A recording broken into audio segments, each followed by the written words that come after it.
is one of my favorite photos. But in full disclosure, those are my kids. So clearly there's a bit of mom bias going on here. And as a fashion girl by profession, I just love our outfits. I love how the patterns are mixing. I love how we're coordinating, but so subtly. I love the little shoes.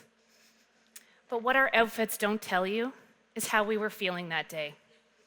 I remember the anxiety that was tearing my insides apart. I remember my hands were shaking like a leaf. I remember the extra coat of waterproof mascara I layered on that morning. But most of all, what I remember is what my brain was screaming at me. It was deafening, and it was unrelenting. It kept screaming at me, I can't believe we are about to go to his funeral. I can't believe I'm about to bury my husband. I can't believe he's dead. In August 2016, a week before this photo was taken, my husband died unexpectedly. And I was about to get in a car with those two little girls, aged 2 and 5, and we were about to go to his funeral. It's a beautiful family photo, but it breaks my heart because it's incomplete.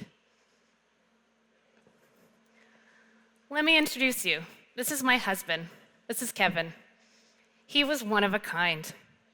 Kevin had his master's in social work, and he had spent almost a decade working in long-term care with senior citizens.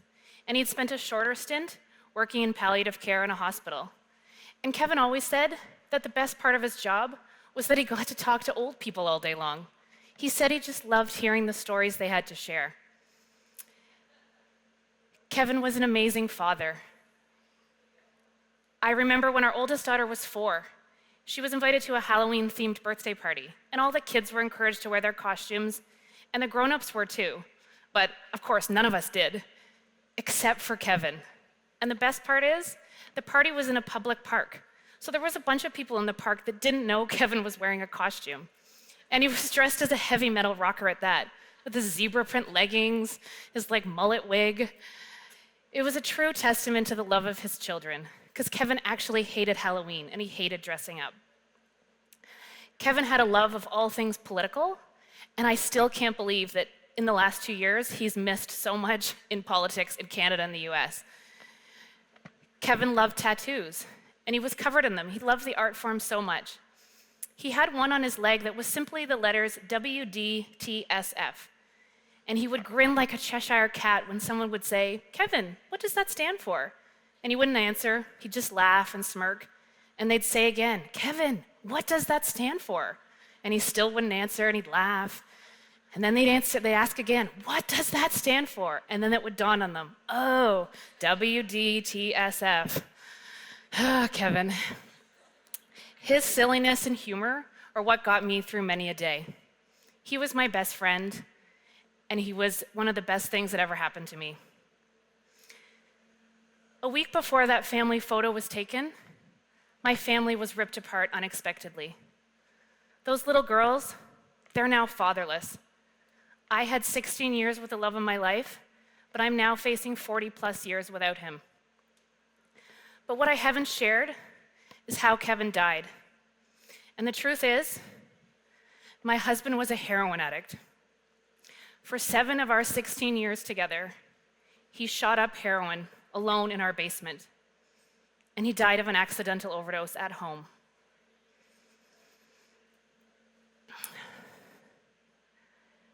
To the outside world, we were this beautiful family, a young couple, university educated, in love, with 2 beautiful young daughters. But on the inside, we were a family ripped apart by mental health and substance use disorder, suffocated by shame and stigma. We led a double life for 7 years. Now I want to ask you a question. When I told you that Kevin died of a heroin overdose, what was the flickering thought that may have passed through your mind? My stomach tightens every time I say it. I say it bravely, I say it confidently, but my insides turn over, and I actively work to control the red flush of shame that is desperate to overtake my face when I tell the world my husband was addicted to heroin. Because in the unspoken hierarchy of death, overdose, it's pretty well at the bottom. I will tell you, at a party, I am a huge buzzkill. Someone will find out that my husband has passed away, and they'll say very kindly, very sympathetically, "Oh, I'm so sorry for your loss. How did he die?" And then I'll look at them and I'll say, "He died of a heroin overdose." That pretty much shuts the conversation down right there as a look of horror passes over their face. That thought of judgment that may have flickered through your mind, that's what I want to battle. That feeling of shame that I feel when I tell the world my husband died of a heroin overdose, that's what I want to eliminate.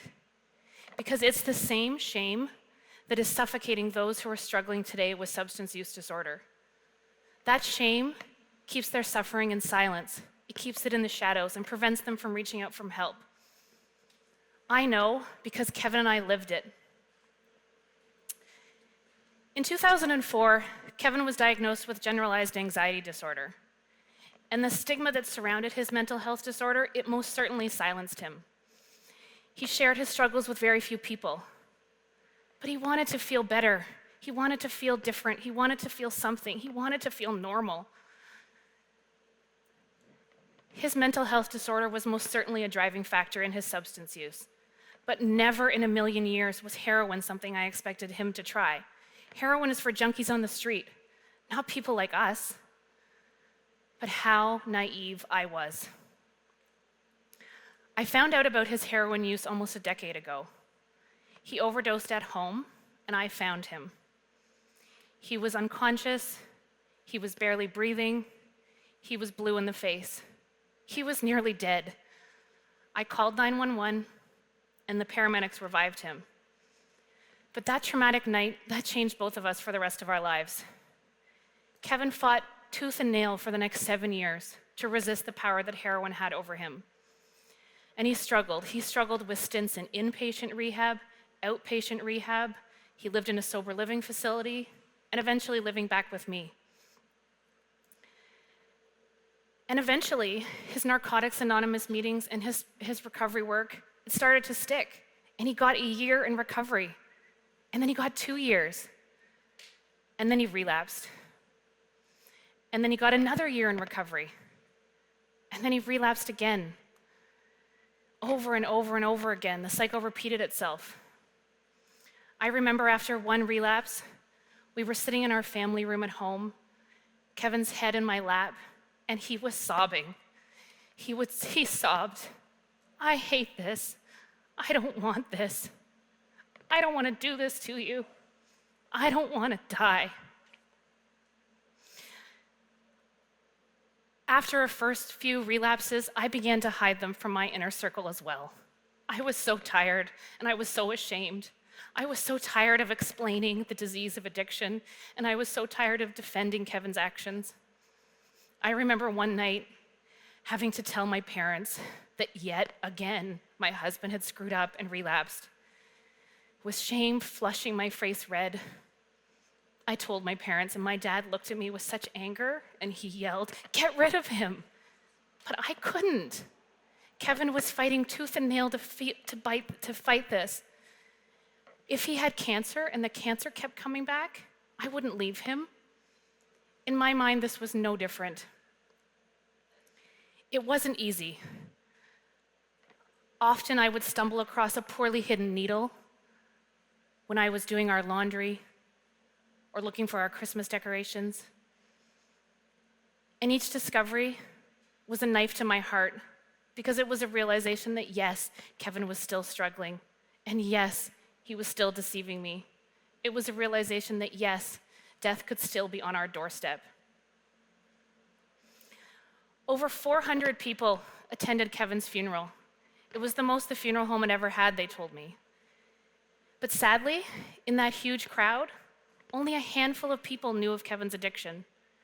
And shockwaves reverberated through the crowd when I pulled back the curtain on his life and shared how he died. Friends who had known Kevin for 30 years were dumbfounded to find out how much about his life they didn't know. Guilt and helplessness consumed many as they grappled with this newfound knowledge of their friend's double life. Tears were shed, and many friends cried to me, "Why didn't he tell me? Why didn't he reach out?" Maybe I could have helped him.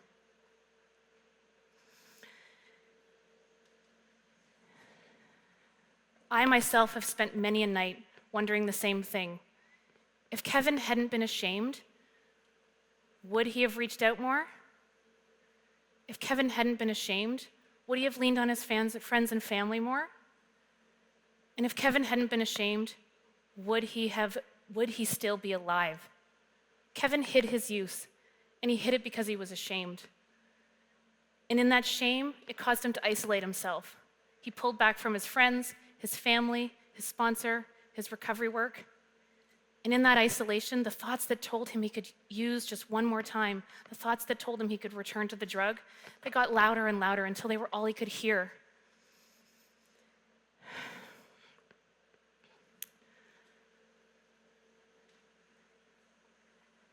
Now, I want you to think of a time when you have felt shame, when you have felt something that was so big and so scary, you couldn't say it out loud. Now, imagine feeling that feeling every single day. That was Kevin. And that's anyone who's struggling with substance use. They want to share, but they can't. Shame and stigma keeps their suffering in silence. It keeps their suffering in the shadows. And it's hard to find your way out of that darkness when there's no one there to guide you to the light. In 2016 in Canada, almost 3,000 people died from opioid overdose. Kevin was one of those people. In 2017, almost 4,000 people died from opioid overdose. That's almost a third more than the previous year, and that increase is horrifying. And currently, in Canada today, 11 people will die each day from opioid overdose. Now, Kevin was addicted to heroin, but that did not solely define him. He was a person with a heart, a story, a life, and an addiction. And like Kevin, the 11 people who will die today are also people, not just statistics. Each overdose is a person, someone's friend, someone's child, someone's parent, and someone's spouse. Now, you might be thinking this isn't something that affects me, but that's simply not true. Almost 1 in 5 Canadians will struggle with substance use at some point in their life. So that means that right now, 240 people in this room might be struggling with substance use, and perhaps in silence and with shame. Most likely, there is someone in your life, whether you know it or not, who's struggling. And imagine what it could be like if that struggling didn't have to be in silence. Shame and stigma are contributing to today's opioid overdose crisis. Empathy and compassion can replace shame and stigma. Empathy and compassion can help save a life. Now let's talk about a few small yet powerful things you can do to get us there. Your empathy and your compassion can help save a life. The first thing you can do is you can change the language that you use. I'm going to share with you a quote, and it's by a man whose name is Don Cohis, and I love this quote. It goes like this: "Words are important. If you want to care for something, we call it a flower. If you want to kill something, we call it a weed." And I love this quote. It just so eloquently sums up what it does to a person when we label them. In fact, I did it myself earlier when I referred to my husband as a heroin addict. And for many years, I've been quite open about his struggles, but I've always called him an addict. And it's only been recently that I realized how wrong this is. By calling him an addict, I reduced Kevin to only his drug use. I took Kevin out of the equation. I took his humor, his compassion, his intelligence, and I took all of that out of the equation. I can't bring Kevin back, but I can change how I refer to him. And you can change the words you use. You can say someone who uses drugs instead of an addict. You can say someone with a substance use disorder instead of a junkie.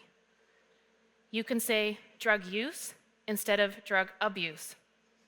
And you can say recovery instead of being clean. Changing the words is a small yet powerful step we can take in reducing stigma.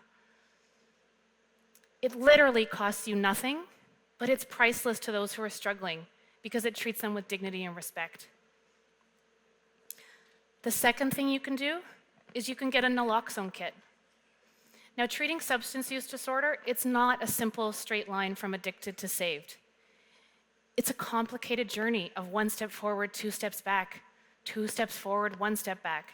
The reality is, people can and do relapse.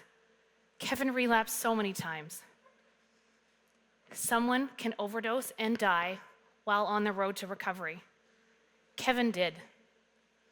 And a Naloxone kit is an important tool. It can quickly and easily reverse an overdose should it occur. Someone cannot access treatment services or rehabilitation centers if they've overdosed and died. Now, I will admit something. I've wanted to get a Naloxone kit for a long time, but every time I've gone to my pharmacy, because they're available for free at a lot of pharmacies, I've gone and there's a little sign there that tells me they have them. So I start to walk up and then I freak out and I think, ugh, what if the pharmacist judges me and thinks I'm a junkie? Or what if this lady beside me in line, what if she hears my question and she judges me? But that's precisely the point.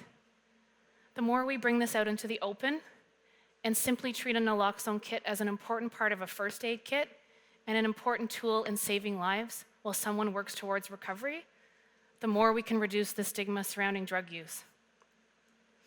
So the good news is, I got my kit. I went last week and I got it. And guess what? The sky did not fall in. All that happened was, I got my kit, I got a brief tutorial on how to use it, and that was it. But more importantly, I took a big step in reducing the stigma that surrounds drug use. And the final thing you can do is you can tell Kevin's story.